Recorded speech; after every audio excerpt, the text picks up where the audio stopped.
My mother Vivian looked me in the eye and told my father Charles, she was never a daughter. During my reunion meal, she was a liability to settle. My glass of wine was poisoned, but they made one mistake. You can't just liquidate a CIA officer. They didn't end a problem. They summoned a war. I'm Harper Quinn, coming home for the first time in over a decade at 29. The rental car drove silently through a Thetherton's tree-lined lanes, California, a zip code with old money fragrance and carefully clipped secrets. I arrived at SFO an hour earlier. I felt strange under the California sun. Here, multimillion-dollar mansions were hidden from the unworthy by wrought iron gates. Grandest of all was the Hawthorne Mansion, a frigid stone and glass fortress that had been my boyhood jail. I felt the marble foyer's coolness first. When I saw Mrs. Gable, our housekeeper, the only person who had shown me kindness, giving me a hidden Hershey's chocolate as a child. Her eyes met mine, wide with a dread she couldn't express, before she shook her head frantically and bowed. A clear warning. Vivian, my mother, appeared before I could respond. She looked stunning in a cream Laura outfit. Her posture ideal. She hugged me with her hands on my shoulders, her Creed perfume an invisible wall. A sterile practice, performance, she said. Harper, with a clear voice. Pulling back, her eyes quickly surveyed the situation. You look tough. You're wild. Silence. Different from us. It wasn't welcome. The verdict was final. Under a Baroque crystal chandelier, a long mahogany table sparkled during dinner. The supper was extravagant. Perfectly cooked Kobe steak, exquisite asparagus, and a wine more expensive than my first car. My father, Charles Hawthorne, CEO of Hawthorne Defense, announced a multibillion-dollar Pentagon contract. Despite being missing, my brother Nathaniel was the evening star, his latest Silicon Valley tech firm success lauded with father pride. I was footnote. My father eventually asked, "And you, Harper?" His gaze not reaching mine. "Pleased with your administrative work?" "A falsehood that tastes like ash is satisfying," I remarked. Vivian laughed briefly, condescendingly. "Well, at least it occupies you. Do you think a tranquil life for her is the most we can hope for, darling?" My father said stability is key, his tone dull. "You comprehend, Harper?" "I see. Managing my instabilities was necessary." Vivian even mentioned her latest charity, a refugee children's organization. Deep hypocrisy was almost admirable. The wine followed. Vivian took a 2014 Opus 1 bottle. Wine that might cost month-long family feeding. She generously filled my glass. Dark red liquid swirling like a promise. "Drink, dear," she murmured with a lovely smile. My hard-won agricultural training yelled, "To your return." All instincts were on high alert. I took a little critical sip from the glass to taste. One drink was plenty. A slight metallic taste and a slow throat burn. It was signature I was trained to recognize. A subtle toxin designed to mimic natural causes. Blood-chilled. Suddenly I saw my mother. Her smile was calm and tranquil, never reaching her ice eyes. She realized things were tilting. The magnificent chandelier shattered into 1,000 lights, blurring my eyesight. The lavish dining room swung and my parents' voices twisted as if I were there, hearing them underwater. The words reached me.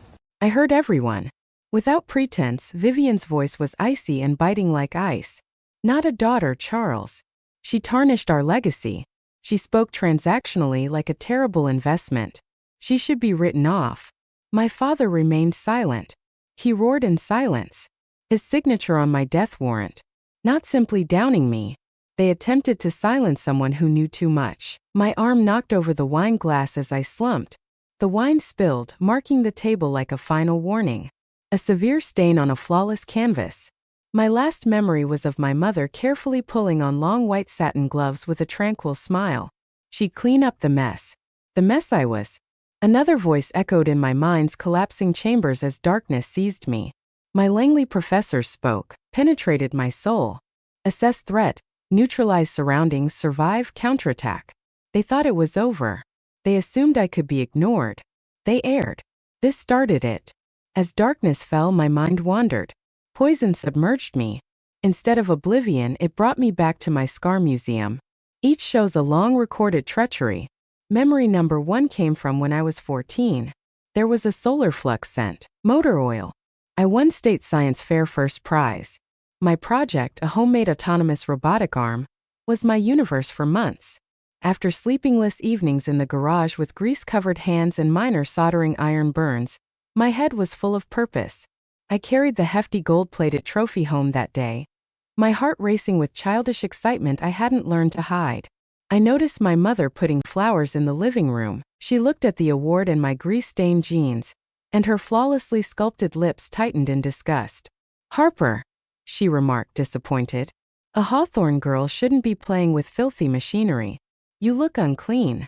That night, my trophy was quietly placed on a bottom shelf in my father's large library behind Nathaniel, who had just joined the varsity tennis team, a collection of leather-bound encyclopedias. Within a week, it was gathering dust, a forgotten monument to an achievement that didn't fit the family narrative. I learned a valuable lesson. My victories were my own, to be experienced in silence. The darkness swirled and another memory replaced it. I was 15. The night air was cold, smelling of rain and burnt rubber. My father arrived before the police, his face a mask of controlled fury. He didn't check on the other driver. He pulled me aside, his grip on my arm like a vice. "You'll say you were driving," he hissed, his voice low and urgent. "You're a minor. It will be a slap on the wrist. Nathaniel's record must remain clean." I was 16. The final exhibit in the museum was the most painful. I was 16. It was the straw that broke the camel's back, annihilating it. Nathaniel facing a FA. Nathaniel stole an essay from my computer and submitted it as his own. When the teacher, who recognized my writing style, discovered the plagiarism, Nathaniel didn't confess. He claimed I had framed him out of jealousy, that I had hacked his email and submitted it myself to get him in trouble. Ella Laner believed him without hesitation. She confronted me in my bedroom, her body trembling with rage, shaking. "You are consumed with envy for your brother." Then she did something I'll never forget. She grabbed my birth certificate from my desk drawer, held it in front of my face and ripped it in two. "You were a mistake we should have never made," she shrieked, the pieces fluttering to the floor like dead leaves.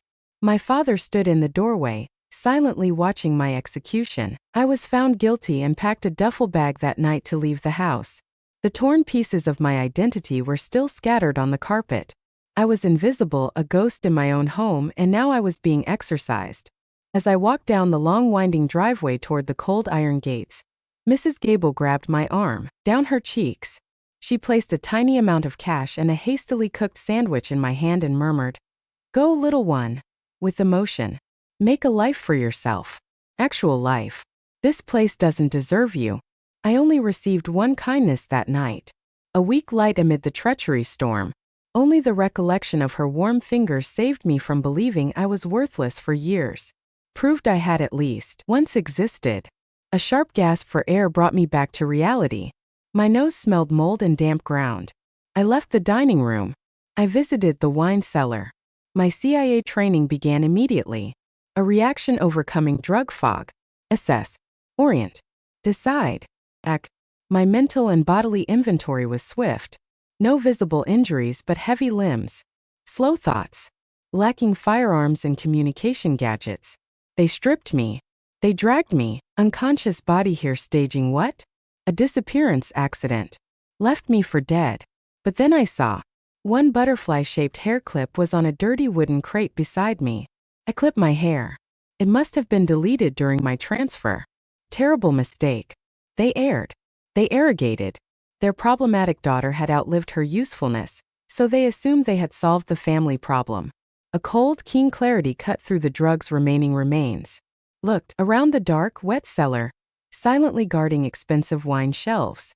I thought of the science fair winner, the girl who refused to lie, and the girl tossed out into the night with a duffel bag.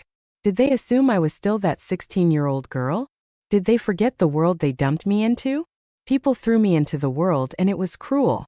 I left Atherton with the few hundred Mrs. Gable gave me, fled to the anonymous concrete wilderness of Los Angeles. I learned the hard way that survival is costly. Sleeping on park benches in MacArthur Park, and checking into a rundown motel that smelled like desperation dominated my first few weeks. I experienced actual hunger, a sense foreign to the girl who grew up with catered meals. I accepted any work. After washing dishes at a Hot Boil Heights Mexican restaurant, my hands were rough and burned. I scrubbed toilets, a Burbank movie studio, invisible to the celebrities who passed me. While scrubbing a floor on my hands and knees, I saw her on a lobby TV. Television lights illuminated my mother, Eleanor Hawthorne, at a charity banquet. Her voice was falsely sincere as she spoke about compassion and social duty. The chyron at the bottom of the screen announced a $2 million donation.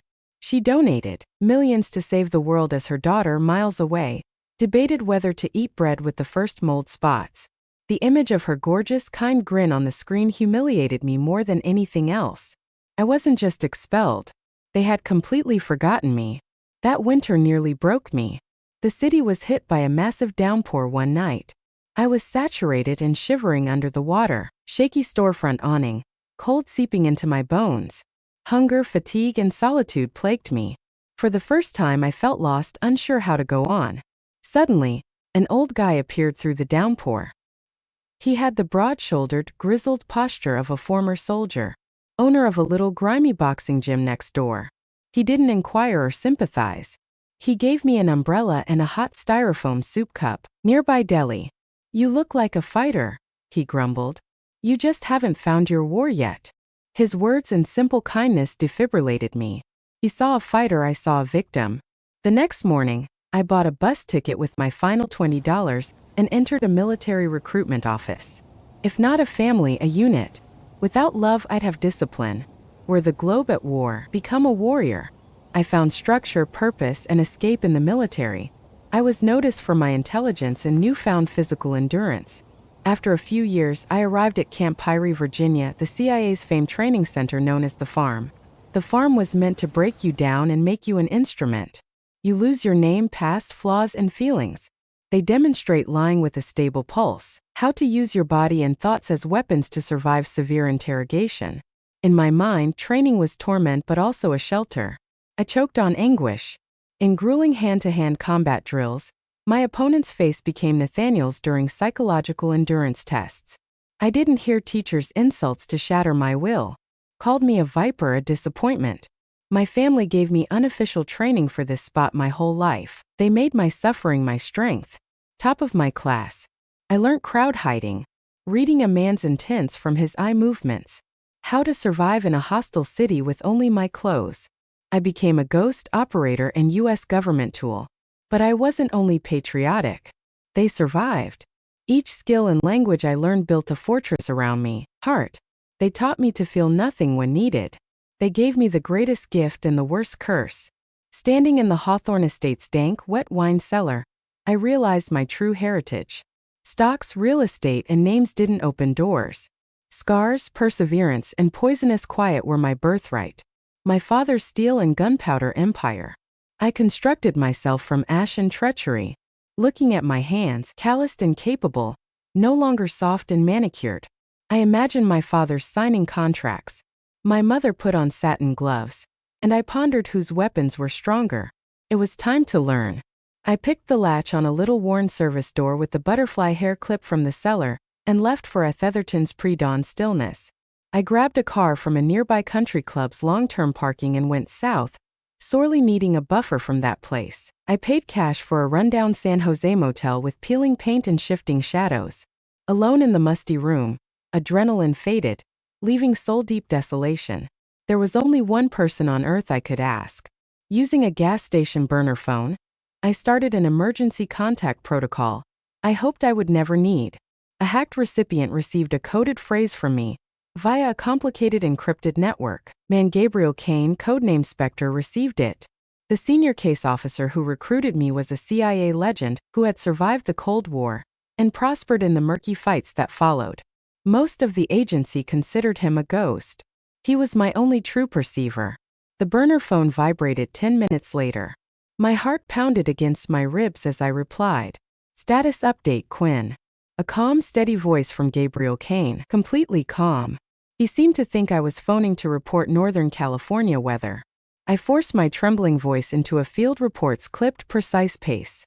Arrested, drugged, attempted termination. My biological relatives are suspects. No disbelief or uncertainty on the other end, simply peaceful acceptance. I understand, he said.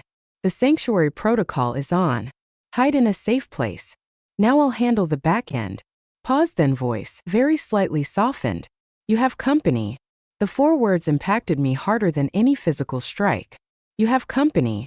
From the time I left that house with a duffel bag, I was alone for 12 years. First time in a crummy motel with stale smokes. It was no longer. I had support.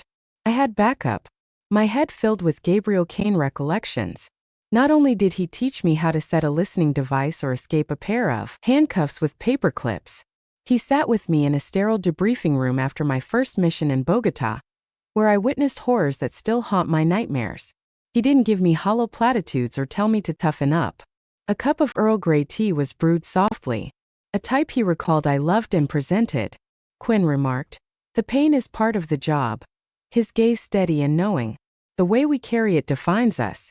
He showed me how to turn anguish into strength, letting it cage. He recognized my fire and toughness from my broken background and thought I could utilize them for good. Paranoia is a survival instinct in intelligence. You distrust everyone. Gabriel Kane trusted me completely. My story wasn't questioned or proven. He knew me. He knew my integrity, which I had worked hard to acquire from childhood trauma. His unshakable faith countered my years of insults and hatred endured. It saved me by reminding me that a person's worth isn't based on their family, but on their supporters. He was my chosen family. A secure message arrived on the burner phone an hour later. Gabriel Kane gave me a fresh identity, clean finances, and a small list of reputable West Coast assets. Message: This is your war, Quinn. You'll be armed. Use these resources carefully. I regarded the list. My training gave me ghost-like abilities. However, this list gave ghost teeth. Anna Sharma, a powerful San Francisco litigator, was known for taking down big corporations. That phantom support from thousands of miles away warmed me as I breathed deeply. A shield and promise. I was no longer a lightless victim, a mission-driven case officer. Answering the phone, my counteroffensive started. Anna Sharma's office was in a modern San Francisco financial district high-rise, a world of glass and steel that seemed different from my shadows. She looked out over the water, a powerful and influential backdrop, from her floor to windows. Anna was a strong Indian woman who fit into a Tom Ford outfit. As I explained the drugging, selling, and escape, her educated and piercing eyes missed it. Nothing. No sympathy or comfort came from her. She listened intently like a predator. After I finished, she said, "They think you're dead." Not a question. That surprises us. Please note that we are not suing for emotional distress, Harper. That's weak and expected. We are charging them with felony fraud, murder conspiracy, and intentional damage. We disassemble their reputation and assault their most valuable asset, money. Her cool, calculating professionalism shattered my nerves. Not a family drama anymore. It was surgery. The first crack formed within 48 hours when Anna's hungry young paralegals dug into the Hawthorne family's complicated finances. An earlier Hawthorne family trust designated me, Harper Quinn, as a 1/3 beneficiary. Found the amendment. My name disappeared 6 months ago.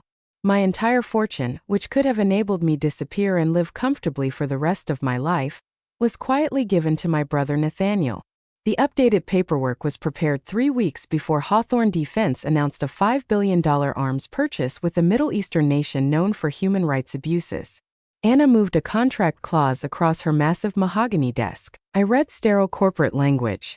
The executive board of Hawthorne Defense had to be stable and free of familial disagreements that could damage security or public image. She held my gaze with her keen eyes. Harper, people didn't merely reject you. They dissolved you.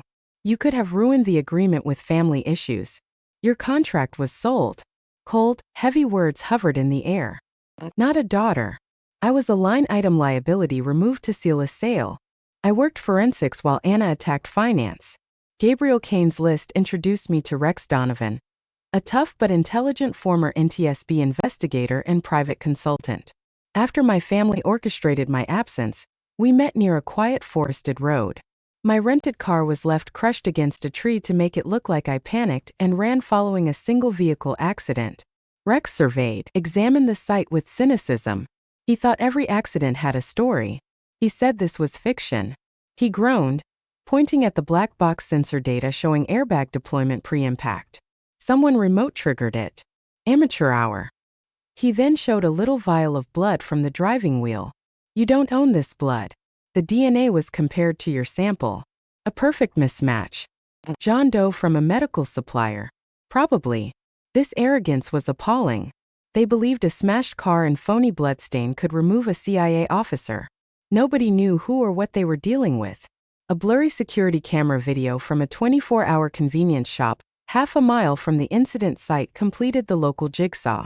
The clip was timestamped 7 minutes after the 911 call reporting the accident. A dark hooded person emerged from the trees, frantically searching before rushing into a black SUV with its lights off. The bright fluorescent light from the store highlighted his face for a horrific second as he turned to enter. My brother Nathaniel, the family's golden kid and flawlessly polished heir, was the ground operative. He was the one who wiped the automobile, placed blood, and fled into the night. This pitiful, cowardly betrayal wounded more than my mother's vicious order.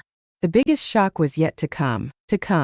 I accessed secure archives from my past intelligence work and a satellite link in my motel room's stale air. Just pull my mission logs from Panama, my solid alibi. Seeing the result on the screen chilled me. Access denied. Found no data. That week, every check-in and report in my operational file was cleaned clean. My burner phone rang. It was Gabriel Kane. It was the first time I'd heard him sound sincere. He spoke with tension. We have an issue, Quinn.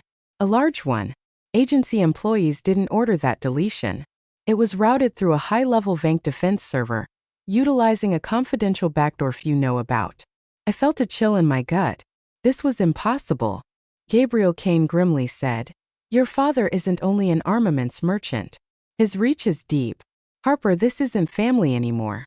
This is now national security." Gabriel Kane's national security statements hit me like a punch. My alibi being removed from CIA servers wasn't merely a complication. It was a serious offense. Not only was the agency my employment, it was my shelter.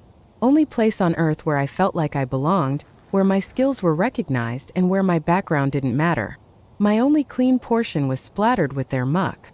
They reached with dirty corporate hands into Langley and used the CIA to cover up a sordid family crime. My rage was no longer simmering. That was a nuclear blast. They crossed every limit. They aimed to erase my existence entirely. They sought to take my life and my years of service to my country away. I stumbled into the tiny motel restroom and looked in the shattered mirror. But my face was absent. I observed my father's arrogance and authority. My mother smiled serenely, sociopathically. Nathaniel had cowardly, vacuous eyes. Everything was snatched from me, family name passed. Now my officer honor. Last tether snapped. My years-long restraint broke into a million pieces. Defense was over. The survival era ended. Time to assault. My palms clutched the porcelain sink's edges, my knuckles whitening. I made a steel vow in my mind. This vow was made in complete betrayal. With a low, dangerous rasp, I murmured to the reflection, "You made me a weapon. You taught me night hunting. You taught me to exploit flaws, construct traps, and wait for the right moment. You made me this monster for your purposes." Leaning closer, I saw the stranger in the mirror. And now this monster is home. I took out the burner phone. My hands were solid now. The rage had grown dangerous. Purpose. I called Gabriel Kane. Answering on the first ring. "Quinn. Vector. Need something." My voice was emotionless. "Not in the book." Long pause on other end. I heard him assessing the risks and consequences. "Quinn, proceed." Marcus Thorne, former Hawthorne Defense head auditor, must be identified and located. Official records indicate he died in a car collision 5 years ago. I doubt it. The request was huge. Use of agency resources for personal revenge might land me in federal prison. I never wanted to cross this boundary, but they dragged the agency in. They cited national security. Now I'd capitalize on that. Another pause from Gabriel Kane. He knew. He finally said, "I'll try. Be careful, Harper. Your current route is unchangeable." Back. "No," I said. "It's not planned." I made another riskier move while waiting for Gabriel Kane. A layered anonymizing mechanism I learnt at the farm allowed me to send an untraceable text message to Chloe Mercer's corporate phone. Her Hawthorne defense archivist position was mid-level. An unexpected heart attack killed her talented engineer father, a Hawthorne employee. Years ago, after being dismissed for highlighting missile concerns, system guidance. One sentence was enough to sow distrust in fertile ground. They lied about your father's death and more. You may believe this was reckless, a gamble I shouldn't have taken. But when you're cornered with nothing to lose, wouldn't you take a chance? Why not risk the one person who knows what it's like to have family honor destroyed by same people? It was unclear how she would react. She can report me. She might disregard it. In an asymmetrical conflict against a giant, raw force doesn't work. Create allies in unexpected places to win. I had ignited the Hawthorne Empire's core. Now I just had to let it burn. The burner phone received an encrypted message from Gabriel Kane hours after my request. Short and to the point. Thor living. Bend, Oregon alias. Coordinates attached. Use extreme caution. Armed and paranoid. I acted immediately. I pushed the stolen automobile across wild West Coast freeways at night. Bend, Oregon, a small town in the Cascade Mountains, was ideal for a dead man to hide. I found Marcus Thorne's isolated, fortified hut in the woods using the coordinates. Thin smoke curls from the chimney were signs of life and death. Fortification. He was not hospitable. I couldn't approach directly. Watching the cottage from afar took hours. My field training taking over. His habits and patterns were examined. He carried a small caliber handgun out of habit. Even when chopping firewood, I waited until he was outside with his back to the dark woods, holstered to his belt. I approached softly from his blind spot and spoke from the tree-in, quiet, calm voice. I'm not with Hawthorne, Marcus. He instantly turned. He leveled his rifle at my chest before I could blink. Disused, he rasped. Who are you? I said. My name is Harper Quinn, in a steady voice. I'm the daughter Charles Hawthorne tried to kill last week. His wary eyes twitched. The fear persisted, but new emotion arrived. Tired, desperate curiosity. He lowered the rifle an inch. Get inside, he ordered. The modest cottage smelled of stale coffee with smoke and years of hatred. His obsession was worshipped by the wild collage on the walls. Financial charts, Hawthorne defensive victories, and paranoid notes were everywhere. This wasn't home. One-man battle command center. I heard Marcus' story. He discovered the Hawthorne's multimillion-dollar slush fund to bribe foreign authorities and cover up catastrophic weapons test failures as the primary auditor. They staged an automobile accident before he blew the whistle. Marcus murmured, his voice quivering with wrath. He'd been nursing for 5 years. They erased me. He'd been living in this self-imposed prison ever since, haunted by the empire that had ruined him. Marcus stared at me for a long time, searching my eyes for any sign of deception. Finally, he seemed to make a decision. He unlocked an old heavy iron footlocker and pulled out a small digital audio recorder. I planted this in Charles's private conference room the day before I died, he said, shaking his hand. Out voice activated. It recorded everything. He pressed play. Vivian's elegant and chillingly familiar voice filled the small cabin. The girl is the last loose end. Eliminate the liability. Everything will be buried. Charles's voice began discussing with his lawyers how to quietly and permanently handle Nathaniel's legal issues, including a recent arrest in Mexico. My father dedicated his life to Hawthorne defense when he discovered a fatal design flaw in a new missile system. They fired him and branded him a traitor. He died of a heart attack a few months later. My mother always said he died of a broken heart. Asking for the sealed records of Nathaniel's arrest in Mexico and the original unmended Hawthorne family trust document. An hour later, the files were in my inbox.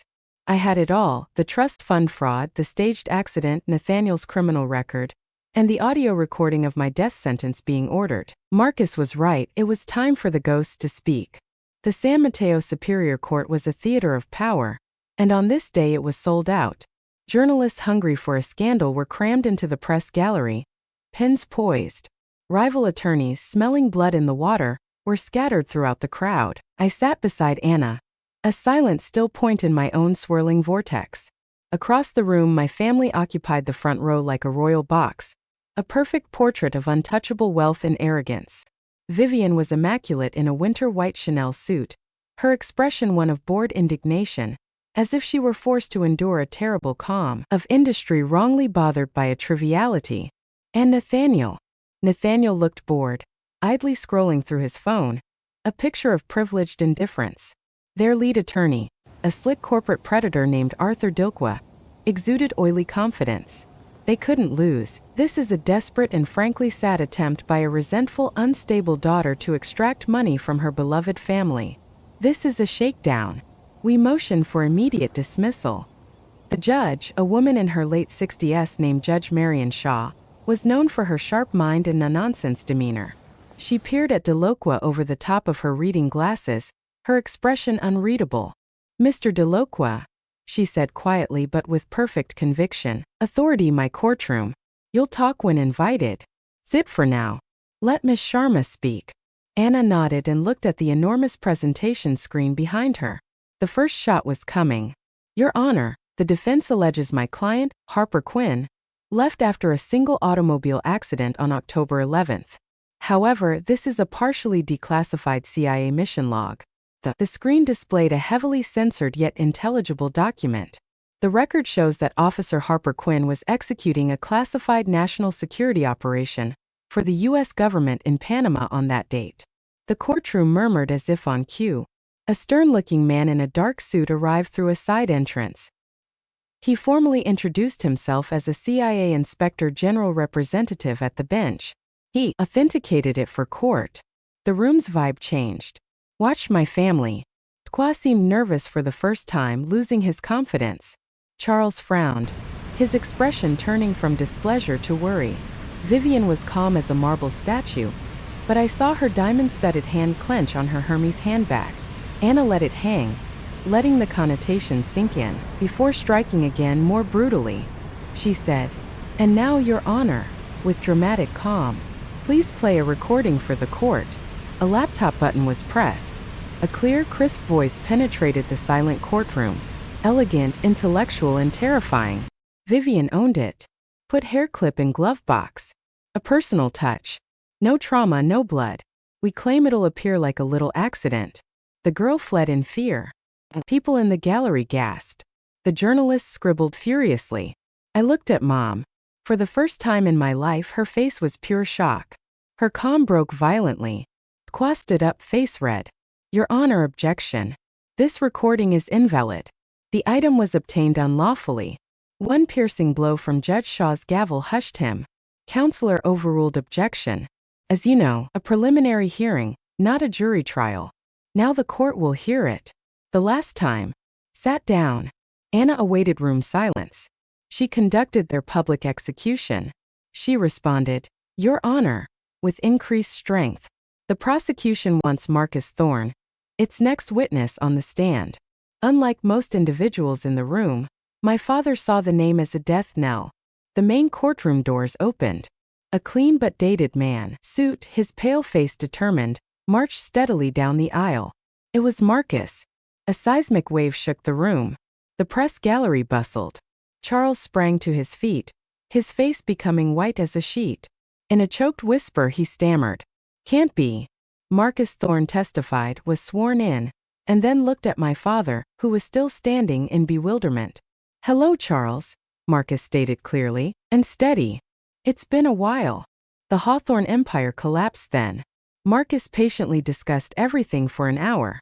Slush funds, bribery, and weapons test cover-ups. He said Charles Hawthorne personally ordered the fabricated vehicle accident that killed him. He shared account information, dates, and identities to weave a massive, complicated corruption web that left the courtroom breathless. When he, after finishing, the atmosphere was turmoil. Dilkwa was desperately attempting to object, discredit, or do anything, but it was like patching a dam with chewing gum. A desperate attempt to restore order. The judge's gavel slammed frequently. When quiet restored, she faced my family. Ice-cold eyes without remorse or compassion. In light of the substantial evidence provided in this hearing, she declared, her voice echoing with finality, "Death sentence. This court orders an urgent criminal inquiry into Charles, Eleanor, and Nathaniel Hawthorne for felony fraud, conspiracy, and attempted murder." She glanced at each of them, then at my mother's broken, horrified face. The hearing is over. Her final gavel strike sounded like a gunshot in the silent courtroom. The sound that ended everything. Long and false Hawthorne rule. Hearing aftermath was quick and harsh. The financial world went crazy over the news. Stock in Hawthorne Defense fell to zero overnight. The Pentagon quickly halted contracts and began a complete inquiry. The media called it the defense industry's Enron, a spectacular greed and corruption collapse. I saw my father's lion-cruel enterprise crumble from my nameless hotel room. Ash on evening news. I anticipated success. Instead, there was a great frigid void. I won, but it cost everything. 3 last loose ends remained. The first was Nathaniel. I visited him in federal jail. He wore a basic orange jumpsuit carelessly on his emaciated body. The bright boy glow was gone, leaving a pitiful shell. He looked up as I sat opposite him, a thick plexiglass barrier. He said, "Harper," with a raspy voice. "I'm sorry." Instead of contempt, I saw him with deep and exhausted empathy. "Nathaniel, you're not," I responded calmly. "Not remorseful for your actions. Your only regret is being caught." I let that reality hang in the sterile air between us. "You never considered me, sister. I just blocked your route. Daddy must repair another issue. Nathaniel, goodbye." I got up and walked, went without looking back, leaving him to his 25-year sentence and the hollow realization that he had destroyed himself. My father was my second stop. After the hearing, Charles had a small stroke and was in a luxury Pacific View long-term care facility. He was sitting in a wheelchair by a wide window, staring out at the ocean like a king inspecting his lost domain. He didn't look at me when I entered. His former dominance had shrunk into frail quiet. I placed his old Zippo lighter, its metal casing worn smooth, on the table next him. I whispered softly, more to myself than him, "You had a choice. You could have fathered. Instead, you became CEO." I stopped, expecting a reaction I knew would never come. Hope it was worthwhile. He remained silent, staring at the horizon. Silence no longer aided complicity. The entire silence was empty, defeat. Left. Leaving that chapter behind me, the final confrontation was hardest. Vivian was imprisoned in the Atherton home, a cold, desolate mausoleum of her failures. Her icy, controlled eyes changed to a furious, trapped wrath when she noticed me. She yelled, "You!" her voice rough. "You damaged everything. You cursed this family." I saw her standing in the rubble of her wonderful existence and felt terrible. I held her crazed gaze. "You taught me that in this world only the strong survive. You taught me that sentiment is a weakness and that all that matters is winning." I gave her a small, cold smile, and I learned the lesson well. That night, I stood on the balcony of my hotel room, looking out at San Francisco. The war was over. I had won. I had justice. I had destroyed the people who tried to destroy me. But in the sudden, terrifying silence, a question lingered. Who was I now? I was no longer a Hawthorne. I was no longer an active officer operating in the shadows, exhilarating and terrifying. The question was no longer how to survive, but how to live. 2 weeks after my last visit to Atherton, I resigned from the CIA. Gabriel Kane handled everything quietly, ensuring my departure was clean and absolute. In our bittersweet farewell in a quiet Virginia diner, he slid a small envelope across the table with a new passport, name, and a clean slate. "Kind. Now it's time to serve yourself." I thanked him, my mentor, my chosen family, the only father figure I had ever known, and drove away from Langley for the last time, feeling like I was shedding an old skin. I was no longer Harper Quinn, CIA officer, and Harper Hawthorne's unwanted daughter. I was just a woman looking for a home. I spent my days relearning how to be a person instead of a weapon. I read books not for intelligence gathering but for the beauty of the words. I rediscovered the Emerson, their philosophies on nature and self-reliance resonating wit. Indoor garden. Learning the simple joy of feeling the soil under my fingernails. One day, I drove to a local animal shelter and adopted a goofy, oversized golden retriever with sad eyes, naming him Gable, a quiet tribute to the only person in that cold Atherton house who had ever shown me kindness.